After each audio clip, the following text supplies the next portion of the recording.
Hi farmers అందరికీ good morning. మీరు చూస్తున్నది RK farmer ideas YouTube channel. ప్రస్తుతం పరిస్థితులలో చాలా కరువండి ఇది. బోర్లన్నీ ఎండిపోతూ ఉన్నాయి, భూగర్భ జలాలన్నీ అడుగంటిపోయాయి. అసలు మీరు చూస్తున్న బోర్ వచ్చేసి 2 ఇంచులు పోసేదండి. ఇప్పుడు ఒక 10 లీటర్ల నీళ్ళు 1 నిమిషానికి పోస్తుంది. అంటే పరిస్థితులు ఎంత మారిపోయాయో చూసుకోవచ్చు.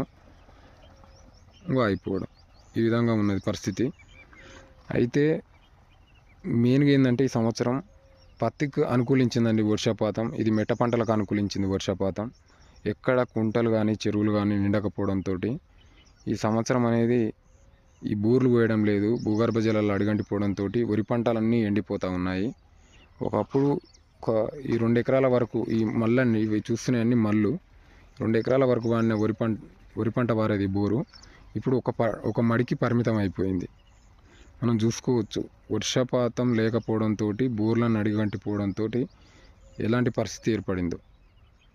దీనికి కారణం ఏంటంటే మనం చూసుకున్నట్లయితే భూపాలపల్లి జిల్లాలోని ఈ సంవత్సరం అత్యధికంగా వర్షపాతం నమోదు కావడం జరిగింది. ఎందుకంటే చెట్లు ఎక్కువగా ఎక్కడ ఉంటాయో అక్కడనే వర్షాలు పడుతూ ఉన్నాయి మేజర్గా.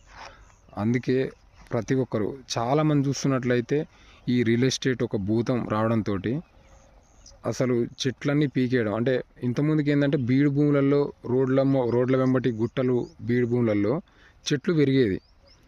ఇప్పుడు ఏం జరుగుతుందంటే దాన్ని రియల్ ఎస్టేట్గా మార్చి చెట్లు పీకేయడం, ఆ భూములలో పంట లేకుండా చెట్లు పీకేయడం జరిగింది.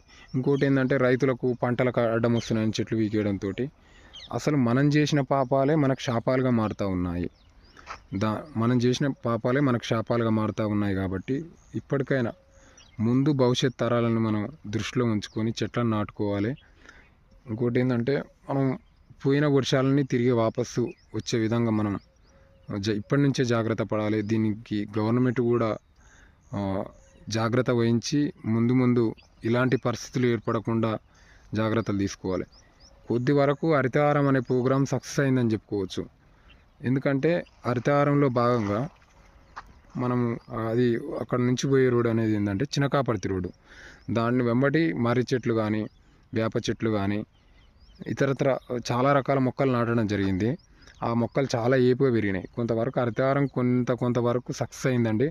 అలాంటి ప్రోగ్రాంలు చాలా మొక్కలు పోయినప్పటికీ ఒక 10% మొక్కలు ఇప్పటికీ ఉన్నాయి. కాబట్టి దీనిలో దృష్టిలో ఉంచుకొని మొక్కలు కూడా నాటియాలండి.